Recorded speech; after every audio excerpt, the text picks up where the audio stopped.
بسم اللہ الرحمن الرحیم۔ اللہ کے نام سے شروع جو بڑا مہربان نہایت رحم والا ہے۔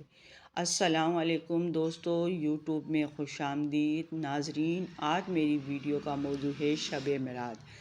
ناظرین کرام، میری ویڈیو کو فل واچ ضرور کیجیے گا تاکہ آپ کو یہ شب معراج کے بارے میں جو معجزات ہوئے ہیں وہ آپ تفصیلی طور پر دیکھ سکیں۔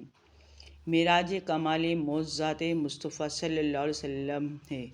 یہ وہ عظیم خارق عادت واقعہ ہے جس نے تسخیر کائنات کے مفصل دروازے کو کھولنے کی ابتدا کی۔ انسان نے آگے چل کر تحقیق و جستجو کے بند کواڑوں پر دستک دی اور خلا میں پیچیدہ راستوں کی تلاش کا فریضہ سر انجام دیا۔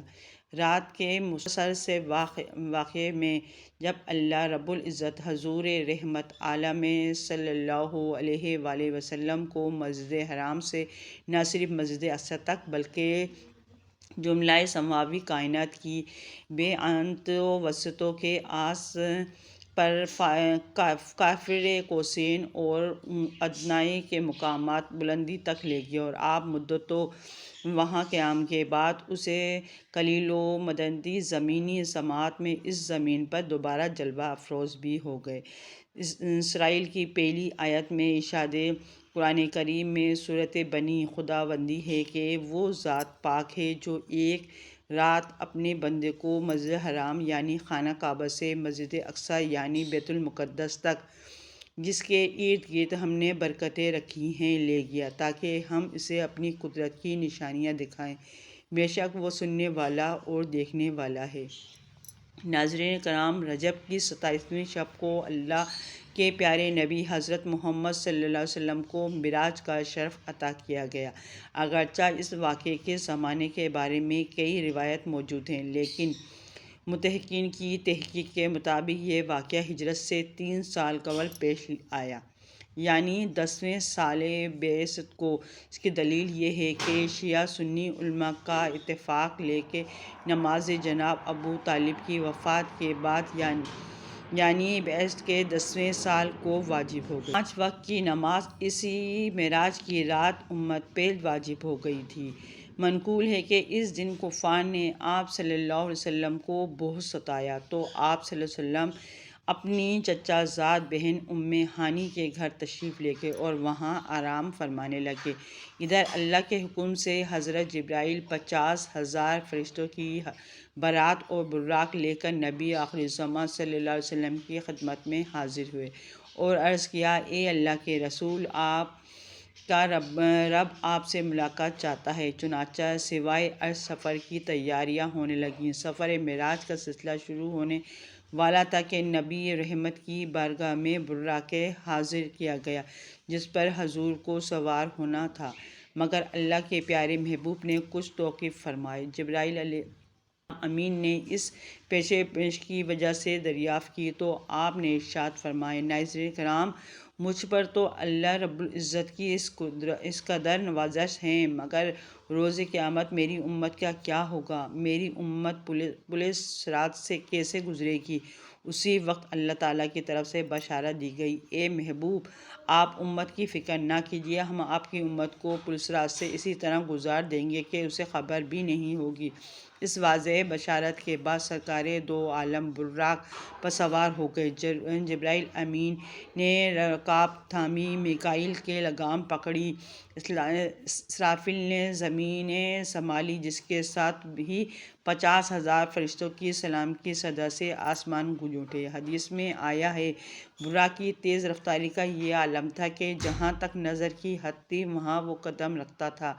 براق کا سفر اس قدر تیزی کے ساتھ ہوا جس تک انسان کی عقل پہنچ ہی نہیں سکتی تھی۔ ایسا لگتا تھا کہ ہر طرف موسم بہار آ گیا، چاروں طرف نور ہی نور پھیلتا چلا گیا۔ ناظرین کرام، اس سفر کے دوران آپ صلی اللہ علیہ وسلم ملک سے مسجد اقصی گئے اور وہاں تمام انبیاء کرام کی نماز کی امامت فرمائی۔ پھر آپ صلی اللہ علیہ وسلم آسمانوں میں اللہ تعالیٰ سے ملاقات کرنے تشریف لے گئے۔ وہاں اللہ تعالیٰ نے آپ صلی اللہ علیہ وسلم کو جنت اور دوزخ دکھایا۔ وہاں ان کی ملاقات مختلف انبیاء کرام سے بھی ہوئی۔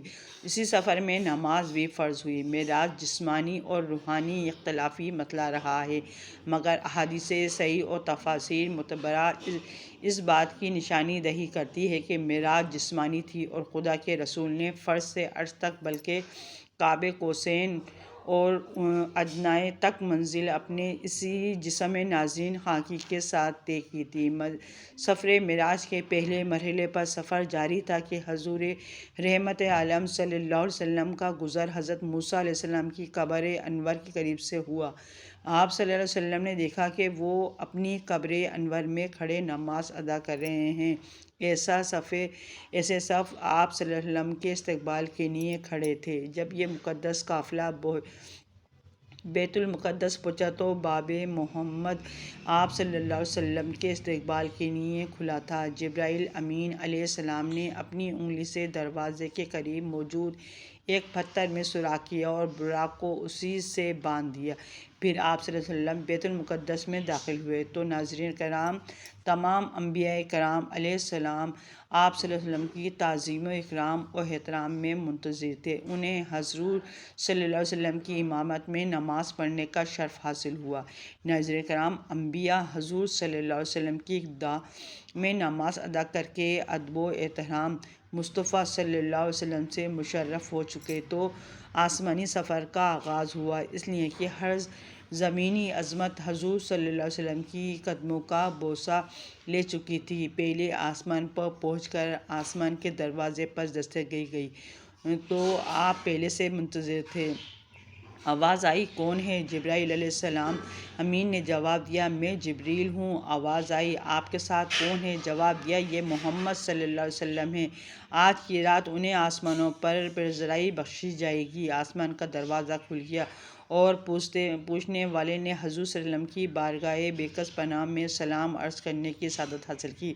مرحبا یا سیدی، مرحبا۔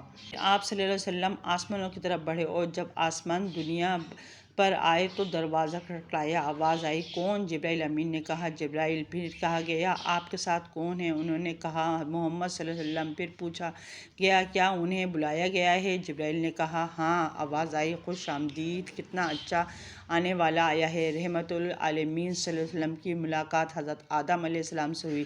انہیں بتایا گیا کہ آپ کے جلیل القدر فرزند ہیں، ختم المرسلین ہیں، یہی حضرت محمد صلی اللہ علیہ وسلم ہیں۔ آقائے دو جہاں صلی اللہ علیہ وسلم نے دادا جان کہہ کر آدم علیہ السلام کی بارگاہ میں سلام ارشاد فرمایا۔ ناظرین کرام، حضرت آدم علیہ السلام نے سلام کا جواب بھی عرض کیا اور اپنے عظیم فرزند کو دعاؤں سے بھی نوازا۔ اس کے بعد مہمان عرش حضور پر نور صلی اللہ علیہ وسلم کو دوسرے آسمان کی طرف اٹھایا گیا۔ پہلے آسمان کی طرف ہوا، آپ نے دوسرا آسمان کا بھی دروازہ کھولا۔ یہاں حضور صلی اللہ علیہ وسلم کی سیدنا عیسیٰ علیہ السلام اور یحییٰ علیہ السلام سے ملاقات ہوئی۔ اس بارگاہ ملاقات اور آسمانوں کے ملکوی مشاہدات کے بعد آپ صلی اللہ علیہ وسلم کو تیسرے آسمان کی طرف اٹھایا گیا۔ تیسرے آسمان پر حضور صلی اللہ علیہ وسلم کی ملاقات سیدنا یوسف علیہ السلام سے کرائی گئی۔ تیسرے آسمان کے مشاہدات نورانی کے بعد حضور صلی اللہ علیہ وسلم کو چوتھے آسمان پر پہنچایا گیا۔ چوتھے آسمان پر تاجدار کائنات صلی اللہ علیہ وسلم کی ملاقات حضرت ادریس علیہ السلام سے کرائی گئی۔ اسی طرح حضور صلی اللہ علیہ وسلم سفر معراج طے کرتے ہوئے پانچویں آسمان پر پہنچے تو وہاں حضرت ہارون علیہ السلام سے ملاقات ہوئی۔ چھٹے آسمان پر حضور صلی اللہ علیہ وسلم کی ملاقات سیدنا موسیٰ علیہ السلام سے ہوئی۔ حضرت موسیٰ علیہ السلام کی چشمان مقدس اشبار ہو گئیں۔ حضور صلی اللہ علیہ وسلم کی عظمت و رفعت کو دیکھ کر رشک کے آنسو چھلک پڑے۔ ناظرین کرام، آپ کی زبان اقدس سے بے اختیار نکلا کہ خدائے بزرگ کو برتر کہ یہ وہ برگزیدہ رسول ہیں جن کی امت کو میری امت پر شرف عطا کیا گیا۔ میری امت پر جس بزرگی عطا ہوئی، یہ وہی رسول برحق ہیں جن کی امت کو میری امت کے مقابلے میں کثرت کے ساتھ جنت میں داخل کیا گیا۔ مہمان رحمت للعالمین صلی اللہ علیہ وسلم کی ملاقات ساتویں آسمان پر حضور ابراہیم علیہ السلام سے ہوئی۔ اس کے بعد حضرت محمد صلی اللہ علیہ وسلم، جو تحقیق میں واحد بستی ہیں، جبرائیل علیہ امین کے ساتھ سدرۃ المنتہا تک سفر کیا۔ اس مقام پر اللہ تعالیٰ نے انسانوں کو 5 نمازوں کا تحفہ عنایت فرمایا گیا۔ ناظرین کرام، اگر آپ کو میری ویڈیو پسند آئی ہو تو میرے چینل کو سبسکرائب کریں، بیل آئیکن پر آل کریں تاکہ ہر آنے والی ویڈیو کو نوٹیفیکیشن سب سے پہلے آپ کو مل سکے۔ اللہ حافظ۔